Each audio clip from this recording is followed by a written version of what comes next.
So we have a brother who left the United States and moved to the Gambia, and he's responding to people who keep coming in his comment field asking him, when is he leaving there? Isn't he tired of Africa?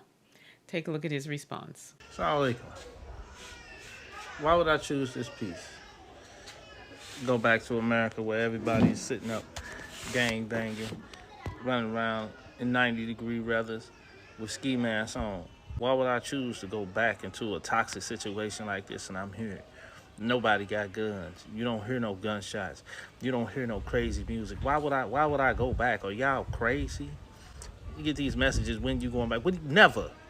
All in my DM talking about when you going back. Ain't you ready to go back? For what? Y'all crazy.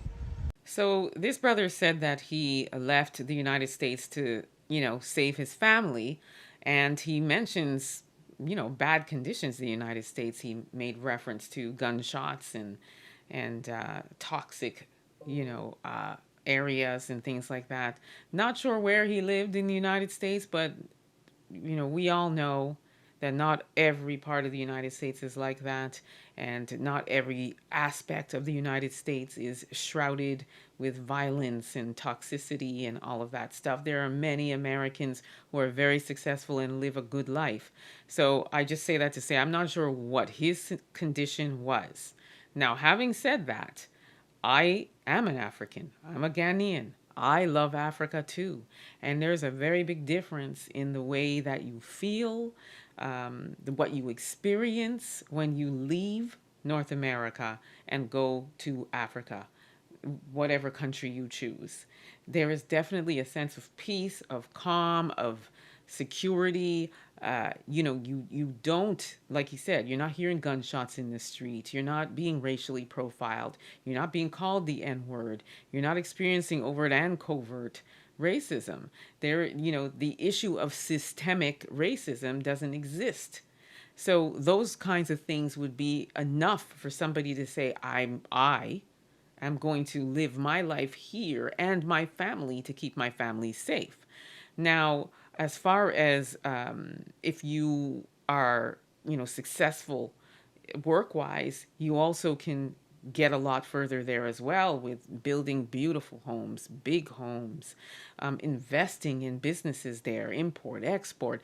That there's so many opportunities as a Black person that most Black people will not see here, or even if they do have the option to own a business, the amount of work that you have to do is double, triple, quadruple, so that you can prove yourself worthy, first of all, and compete with your counterpart, which is the folks who 9 times out of 10 will get it before you, right? So those kinds of struggles that give us as a community so much stress, okay, on a daily basis, worrying about your children when they leave the house, worrying about your children in school, worrying about yourself, your kids, getting food on the table, all of the opportunities that you're just passed up for the folks, those kinds of things, okay, for the most part, do not exist in Africa. So I say all that to say is I can understand why he doesn't want to leave. And I always say I encourage everybody to at least visit somewhere in Africa at least once in your life before you go in on people who made the choice to leave North America, whether it be Canada or the United States, and go to Africa. And then also putting comments like, aren't you tired of it? And when are you coming back? Experience it for yourself first. That's all I'm saying. But you let me know what you think. Drop your comments in the chat. Don't forget to like, subscribe, share this content. Don't forget to download the African Diaspora News app from your Google or Apple store. And don't forget to subscribe to my